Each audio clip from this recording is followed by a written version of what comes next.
Fichier électoral en RDC, Bintou Keïta encourage la CENI à prendre en compte les recommandations des missions d'observation électorale pour un audit externe, crédible et indépendant. Après plusieurs heures d'échanges sur fond d'interruption et concertation, le gouverneur de la ville de Kinshasa a pris acte de la marche de ce samedi 20 mai. Les leaders des 4 formations politiques, eux, se sont réunis chez Matata Pogno pour les derniers réglages. Fifi Masuka Saini annonce la réhabilitation imminente du lycée Mwanga au Lualaba après la visite des locaux de cette institution éducative endommagée par le récent incendie du 24 avril dernier. Nouvelle édition sur Télé 50. Merci de nous y rejoindre. À la une, la marche de ce 20 mai par l'opposition après la décision du gouverneur de la ville de Kinshasa l'autorisant. Les leaders des 4 formations politiques se sont réunis chez Matata Pogno pour les derniers réglages. L'opposition congolaise est déterminée à descendre dans la rue pour exiger notamment la fin de la cherté de la vie, la refonte du fichier électoral, la réorganisation de la CENI et de la Cour constitutionnelle. Je l'annonçais en titre, la MONUSCO encourage la CENI à prendre en compte les recommandations des missions d'observation électorale pour un audit externe, crédible et indépendant. C'est ce qu'a affirmé sa chef ce vendredi, présentant un tableau sombre de la situation sécuritaire qui prévaut dans l'Est. La mission des Nations Unies en RDC a dénoncé le contrôle de certains territoires du Nord Kivu par les M23. Devant le chevalier de la plume et du micro, la chef de la MONUSCO a débuté son allocution en appelant la communauté internationale à mobiliser les fonds nécessaires afin de venir en aide aux victimes des inondations de Calais. Concernant la crise sécuritaire dans l'Est, Bintou Keïta a dénoncé le contrôle de certains territoires du Nord Kivu par le M23, invitant ainsi ce dernier à respecter ses engagements d'opérer un retrait effectif avant d'exprimer son inquiétude face à la vague des violences communautaires dans le territoire de Kwamouth. Au sujet des élections qui profilent à l'horizon, la patronne de la MONUSCO s'est voulue très claire. En ce qui concerne les échéances électorales prévues fin 2023, la MONUSCO poursuit ses bons offices en faveur de la tenue d'élections transparentes, crédibles, inclusives et apaisées et tenues dans les délais constitutionnels. En effet, des élections de qualité participent à la stabilité politique et institutionnelle du pays. La MONUSCO encourage par ailleurs la CENI à tout mettre en œuvre pour créer la confiance avec les parties prenantes du processus électoral, à entretenir le dialogue et à prendre en considération les observations et les recommandations constructives des missions d'observation et afin d'assurer un audit externe crédible et indépendant du fichier électoral. Répondant aux questions sur l'inefficacité de la MONUSCO et sur son bilan jugé mitigé par plus d'un Congolais, la chef de la MONUSCO a précisé que le départ prochain de la mission des Nations Unies au Congo aura bel et bien lieu, mais tout doit se faire de manière responsable. Au Lualaba, après l'incendie survenu au lycée Mwanga le 24 avril dernier, la gouverneure Fifi Masuka s'est rendue sur place. Elle a saisi cette occasion pour présenter une fois de plus ses condoléances à la famille de Goldin Tanga, succombée de ses blessures lors de l'événement macabre vécu dans ce lycée. L'exécutif provincial a en outre promis la réhabilitation incessante du lycée après sa tournée minutieuse dans les salles de classe. Aussitôt regagné sa province après un long séjour de travail en dehors, la gouverneure du Lualaba, accompagnée de quelques membres de son gouvernement et une délégation importante des entrepreneurs locaux et internationaux, a visité les installations du lycée Mwanga endommagé par l'incendie du 24 avril 2023. Très affectée par l'image catastrophique laissée par ce désastre, Fifi Masuka Saini a eu du mal à retenir son amertume. Elle a saisi cette occasion pour présenter une fois de plus ses condoléances les plus attristées à la famille de la feu lycéenne Danga, succombée de ses blessures lors de l'événement macabre vécu dans ce lycée. La première citoyenne en province a en outre promis incessamment la réhabilitation du lycée Mwanga après sa tournée minutieuse dans les salles des classes où elle a brièvement remonté les morales des élèves. D'abord, je tiens à exprimer ma compassion, toutes mes condoléances à la famille de la petite Tanga. Que sa famille trouve à nous tous l'amour que nous leur apportons. Aujourd'hui, Dieu va encore donner la force pour que nous réhabilitons cette école qui a formé tant d'enfants, tant de jeunes femmes que nous sommes. Bon courage à nos enfants. Les enfants qui étaient à l'internat, nous allons chercher un moyen de pouvoir les regrouper quelque part où nous allons aménager pour qu'elles puissent continuer à étudier. La gouverneure Masuka s'est félicitée de la mobilisation des équipes des sauveteurs des LISTA, de la brigade anti-incendie, des ambulanciers et autres volontaires pour le travail abattu en vue de maîtriser l'incendie. Je suis en joie parce que maman Fifi Masuka ne nous a pas oubliés. On va parler PME dans le cadre du processus de réforme de modernisation du cadre normatif institutionnel relatif à l'entrepreneuriat et aux startups en RDC. Le ministère des petites et moyennes entreprises a tenu ce vendredi un atelier sur l'actualité juridique ainsi que des vides juridiques qui doivent être comblés dans ce secteur ciblé. Au nom de son Excellence, Monsieur le ministre empêché, je vous souhaite la bienvenue à cet atelier. Après la promulgation par le chef de l'État de la loi portant relative à la promotion de l'entrepreneuriat et des startups, c'est dans ces cadres que le ministère de petites et moyennes entreprises a tenu, avec le partie prenante, une session d'atelier afin d'élaborer et valider les listes des mesures d'application à ces ordonnances. C'est un atelier organisé par le ministère pour l'élaboration des mesures d'application de 2 ordonnances-lois qui ont été votées, qui ont été promulguées en 2022. Dans son exposé, Maître Charles Moussiji, expert en cette matière, a su apporter les précisions claires et les avantages de ces assises. Aujourd'hui, on a la chance d'avoir 2 ordonnances-lois qui ont été promulguées par le chef de l'État et dont j'ai eu la chance d'être l'auteur. J'ai été retenu aussi pour élaborer finalement les mesures d'application de ces 2 ordonnances. Par la même occasion, un des conseillers du ministre, Eustache Mouyanzi, n'a pas manqué de mots. Tous ces secteurs artisanaux qui étaient informels, vous conviendrez avec moi que la plupart des gens qui travaillent à la cité que nous voyons, ils ne sont pas reconnus. Alors il fallait trouver un moyen de pouvoir les protéger et protéger leurs œuvres et les mettre à l'aise. Ici est de signaler qu'après la promulgation de cette loi, viendra l'étape de l'identification des mesures, puis à la validation des projets des mesures élaborées qui seront soumises par le Premier ministre Jean-Michel Samalou Kondé ainsi qu'aux différents ministères qui interviennent dans ces secteurs. Il faut une mécanisation de l'agriculture pour que le Haut-Katanga n'importe plus le maïs. Voilà donc l'enjeu de la présence du gouverneur Jacques Yaboula Katoué à l'édition 2023 de la Nampo Harvest Day, la plus grande exposition sur l'agriculture, la pêche et l'élevage de l'hémisphère sud. L'exposition se tient donc chaque année à Nampo Park en Afrique du Sud depuis 56 ans.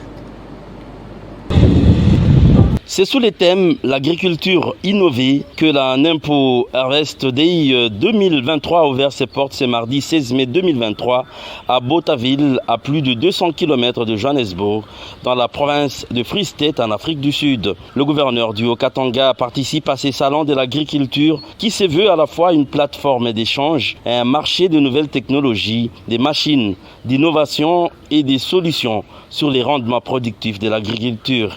Ici, ce sont plus de 700 exposants répartis sur plusieurs hectares du gazon de Nampo Park. Pour cette première journée consacrée à l'agriculture, l'autorité provinciale a essentiellement centré sa visite sur les expositions des machines et solutions de la production du maïs, qui est un défi pour sa province. Accompagné de son ministre de l'Agriculture, Ars Joseph Kayumba, Jacques Yaboula Katoué était d'abord dans les pavillons des fabricants des silos et s'est imprégné des possibilités d'importer dans sa province leurs techniques de conservation du maïs. Ensuite, direction les machines issues de la dernière technologie, tant pour le labour, la sémaille, la récolte, laiterie et la transformation du maïs. Le chef de l'exécutif provincial a échangé avec différents fournisseurs sur des projets de partenariat pour la mécanisation de la culture du maïs dans le Haut-Katanga et l'implantation d'une minoterie propre au gouvernement provincial pour la production de la farine de maïs de marque au Katanga. Après les engins, s'en est suivi la série des pavillons des semences et autres intrants agricoles. Le gouverneur envisage sur place dans le Haut-Katanga une usine de fabrication des semences et d'intrants, facilitant ainsi sa politique de subvention des fermiers de la province en intrants agricoles.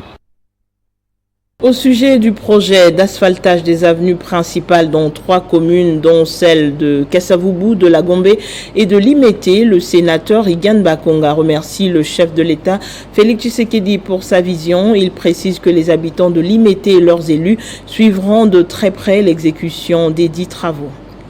Après avoir lancé plusieurs cris d'alarme, les habitants de la commune de Limete peuvent enfin pousser un ouf de soulagement. Dans le cadre du projet d'asphaltage des avenues dans 3 communes à Kinshasa, les différents quartiers, notamment Mombele, Ndanu et Kingabwa, seront très bientôt asphaltés. Le sénateur Igen Bakonga exprime toute sa gratitude au chef de l'État Félix Tshisekedi. L'occasion pour moi, en tant qu'un élu du peuple, de saluer cette action, de féliciter ici les ministres de l'ITPR, les DG de l'OVD, qui ont compris qu'il faille soutenir la vision du président de la République. L'élu des élus rassure par ailleurs que les habitants de la commune de Limete ainsi que leurs élus vont suivre de très près l'exécution de ces travaux. Et ici, je tiens à souligner que la population de Limete, à travers ces différents quartiers,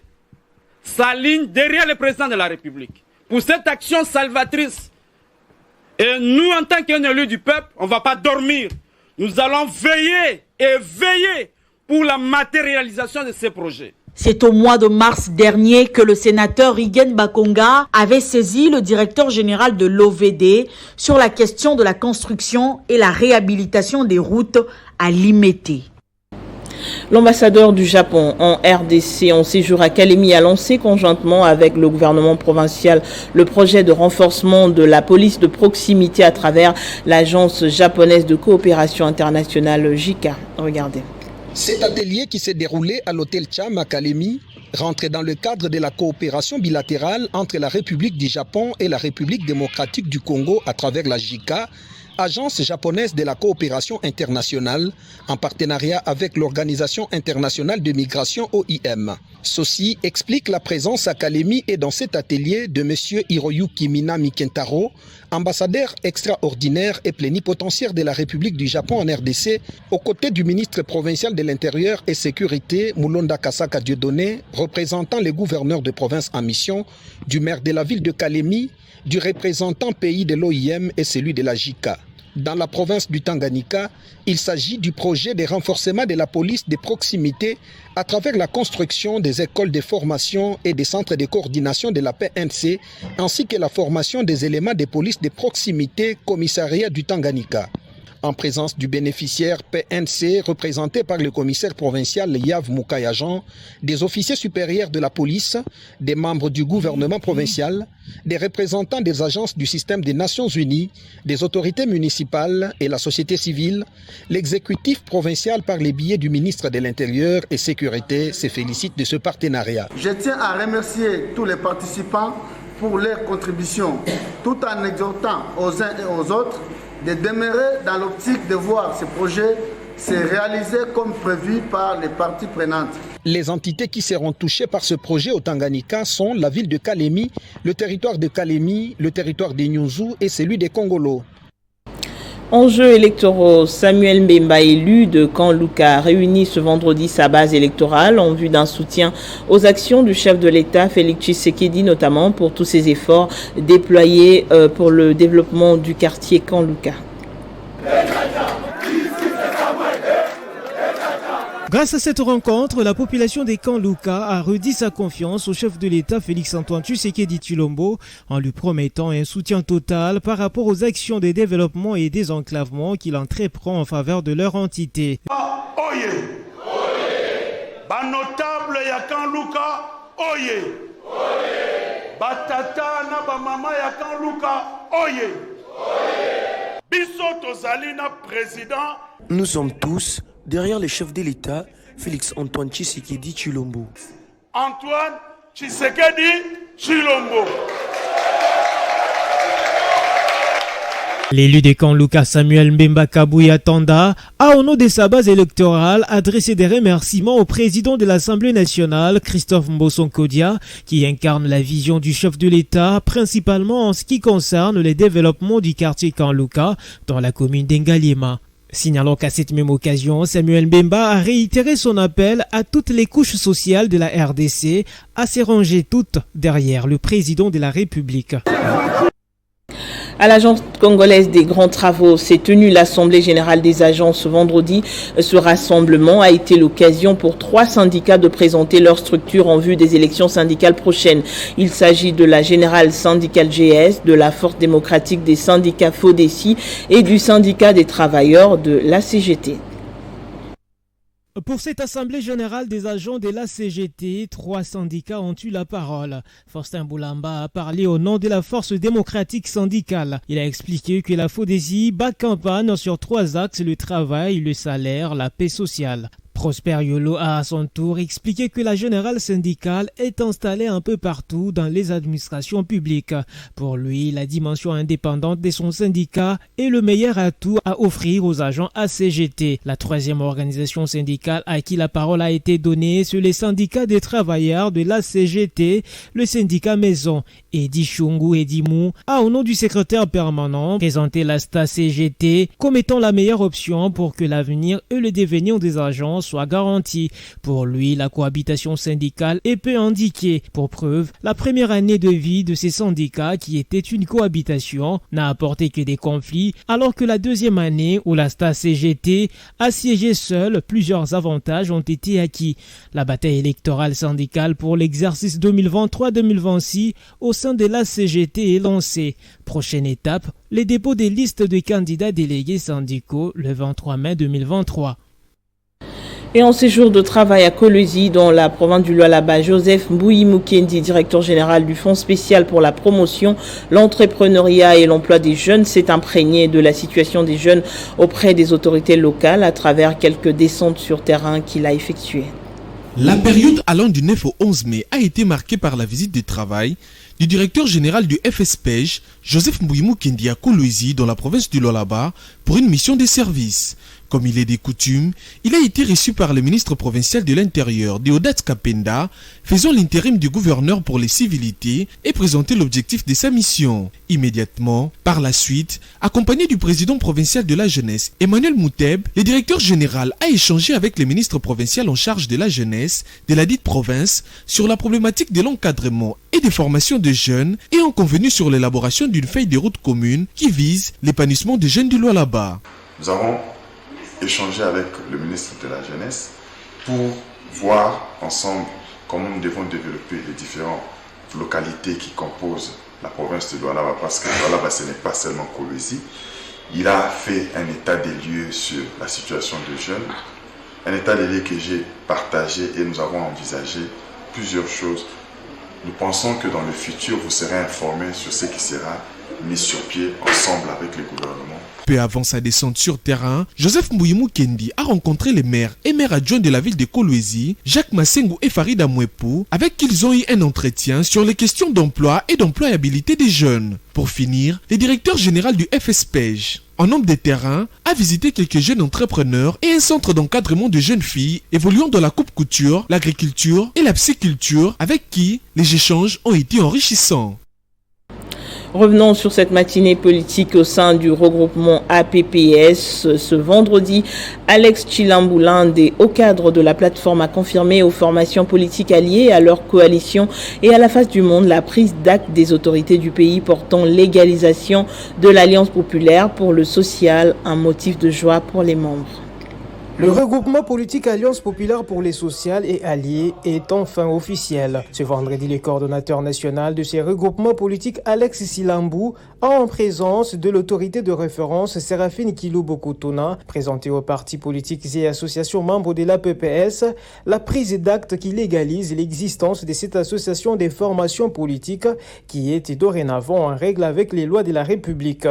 Dans sa prise de parole, la vice-ministre des Transports et autorité de référence de ces regroupements politiques, Séraphine Kilobou, est revenue sur plusieurs éléments, notamment l'appel à d'autres partis politiques, la synergie d'efforts pour atteindre le seuil électoral, la mobilisation d'énergie pour être représentatif dans les institutions. Nous sommes tous sur terrain.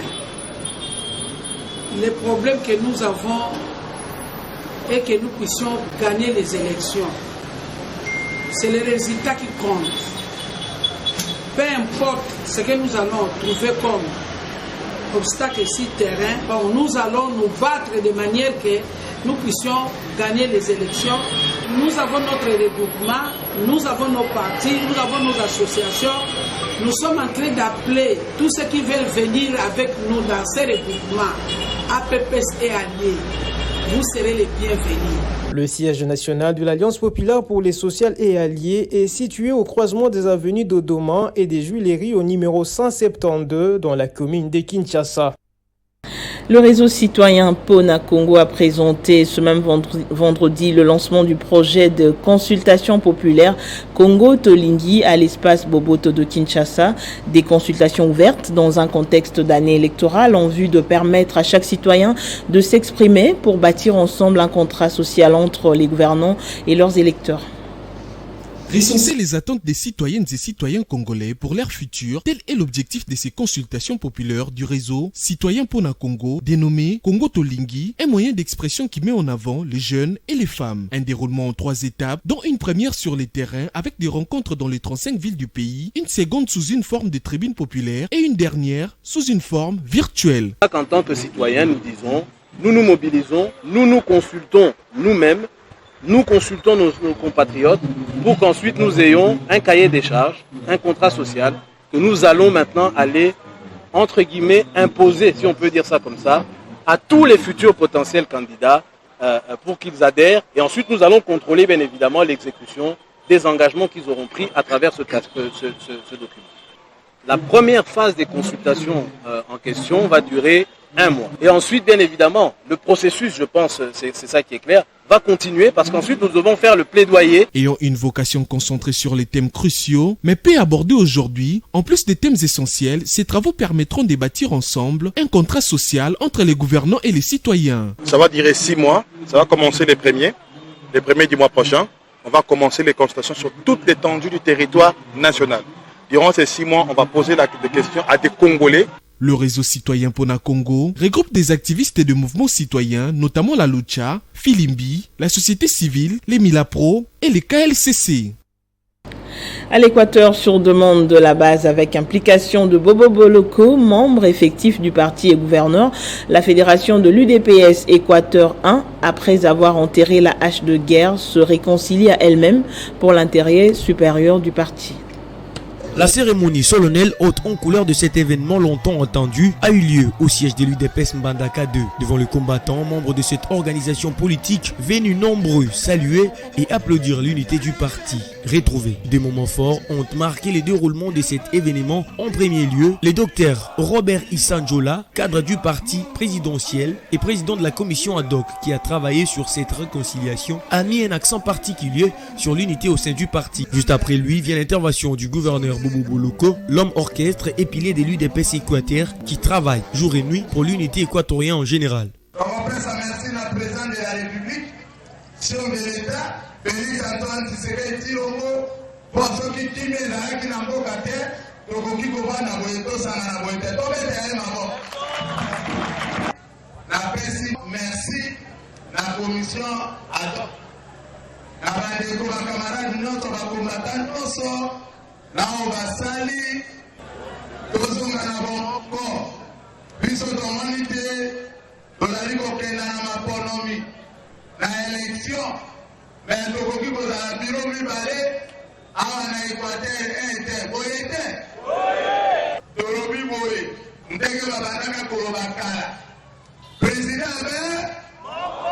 Signalant qu'après les parties des discours et animations des groupes musicaux, les réconciliés se sont retrouvés dans la salle des fêtes de l'hôtel Cité des Gouverneurs autour du gouverneur Bobo Boloko, dans une ambiance bon enfant.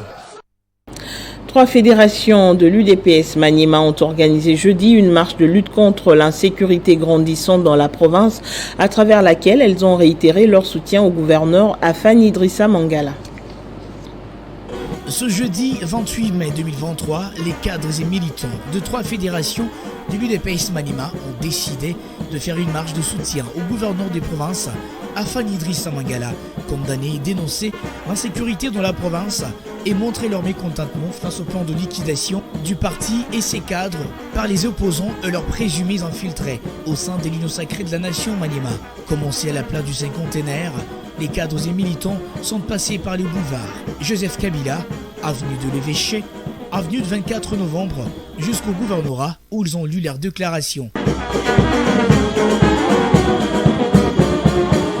Devant le gouverneur des provinces, ils ont remercié le président de la République, Félix Tshisekedi, pour le choix de Afan Idrissa Mangala à la tête de la province. Ces militants de l'UDPS ont par ailleurs énuméré les réalisations du gouverneur, notamment la caravane de paix, et ont mis fin aux affrontements entre groupes armés installés au sud de la province. La construction du marché municipal d'Alongouli, la construction du marché Maman Denise dans le bloc RVA, la réhabilitation du palais de justice du Maniema et la réhabilitation du bureau de l'ANR, le stade de Lumumba, pour ne citer que cela. Les cadres et militants de ces 3 fédérations de l'UDPS Maniema dénoncent le plan dit diabolique des opposants pour déstabiliser les pouvoirs de Félix Tshisekedi au Maniema et la manipulation de quelques groupes de jeunes pour créer l'insécurité dans la ville de Kindu, la politisation d'une branche de la société civile pour véhiculer des messages contre le régime en place et autres. Les cadres et militants de ces 3 fédérations de l'UDPS Maniema ont réitéré enfin leur soutien indéfectible au président de la République, Félix Tshisekedi. Et le Front des nationalistes pour la solidarité et le développement joue sa participation pour appuyer la gratuité de l'enseignement de base dans le territoire de Punia au Maniema. Son président national a remis un lot important des matériaux devant servir à la réhabilitation de l'école Maloubadou. Il s'agit de l'école primaire Mouloubadou qui va bientôt revêtir une peau neuve. En effet, on digne fils du terroir, Amadi Zaidi Arthur, président national du Front des nationalistes pour la solidarité et le développement, dote gracieusement cette école de 300 tôles, 5 sacs de 50 kilos de clous chacun, des madriers et chevreaux en quantité. Ces matériaux devront servir à la réhabilitation de la toiture de cette grande école emportée par un vent violent il y a plus de 3 ans de cela. Ce qui a occasionné les mauvaises conditions dans lesquelles étudiaient ses élèves. Le curé de la paroisse Mater Dei de Punia, l'abbé Augustin Oukangi, qui a reçu cette dotation, n'a pas manqué d'exprimer sa reconnaissance. Merci à l'honorable Arthur. Quand il est venu ici pour l'enrôlement, il a vu l'état de ce bâtiment. Il a été profondément touché et voilà pourquoi aujourd'hui il nous envoie une assistance. De son côté, le représentant du bourgmestre de Punia, le chef de bureau Mahamoudi Kilongozi, salue cet acte plein d'amour.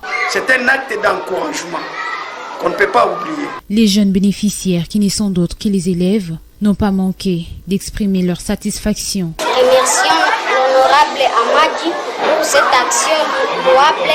Que Dieu lui bénisse. Ces matériels ont été remis par le représentant du président national du Front des nationalistes pour la solidarité et le développement, Hugo Hassani Moulouba, devant plusieurs autorités locales, les parents des élèves et les membres de ces partis de l'Union sacrée de la nation.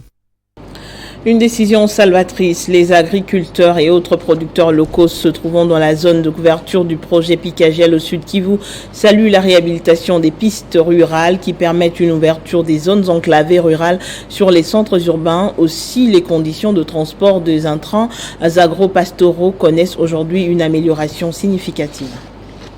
Le premier trimestre de l'année 2023 a été marqué par la poursuite de travaux de construction de plusieurs ouvrages d'art dont le pont et les dallos qui ont pris une vitesse de croisière ainsi que les travaux de réhabilitation de routes en méthode de la haute intensité de main-d'œuvre, IMO et en mode semi-mécanisé exécuté par l'UNOPS qui tient le lead du projet Picagel dans son volet infrastructure avec au total 235,9 km de routes, des dessertes agricoles réhabilitées sur les 244,4 prévus dans la province du Sud Kivu, soit un taux de réalisation de 96,5%. Nous remercions tellement Picagel pour son œuvre.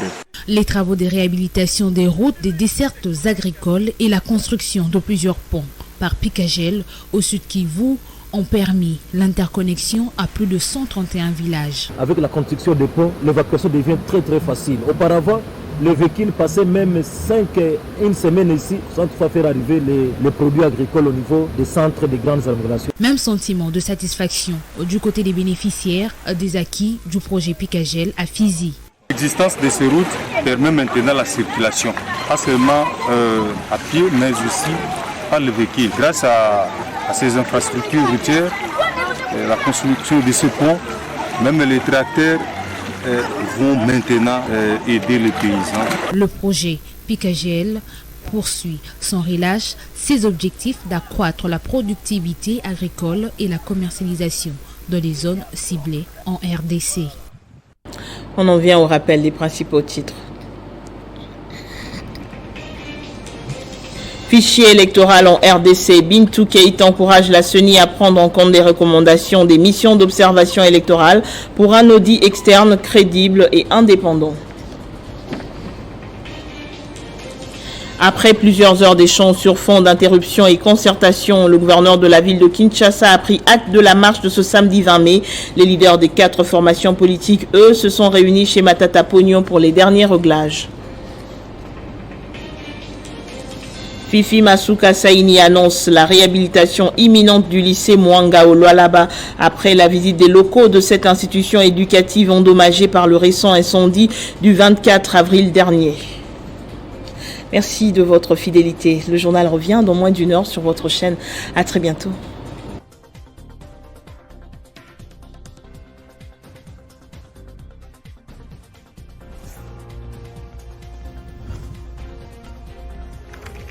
L'actualité reste continue.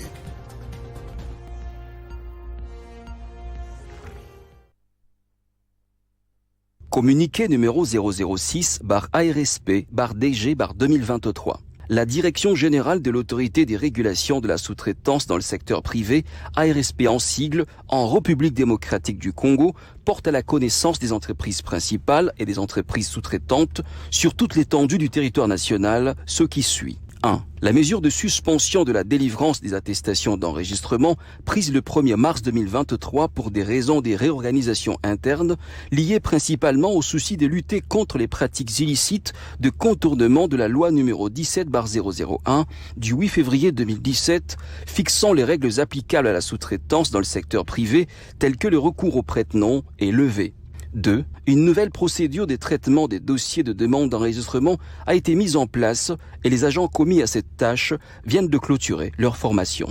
3. Partant du constat que certains actionnaires congolais sont évincés lors des assemblées générales des sociétés tenues après l'obtention de l'attestation d'enregistrement, cette dernière aura désormais une validité de 3 ans à compter de la date de son émission pour s'assurer, à la fin de cette période, que les Congolais continuent à garder leurs actions dans les dites sociétés avant le renouvellement pour une nouvelle période de 3 ans.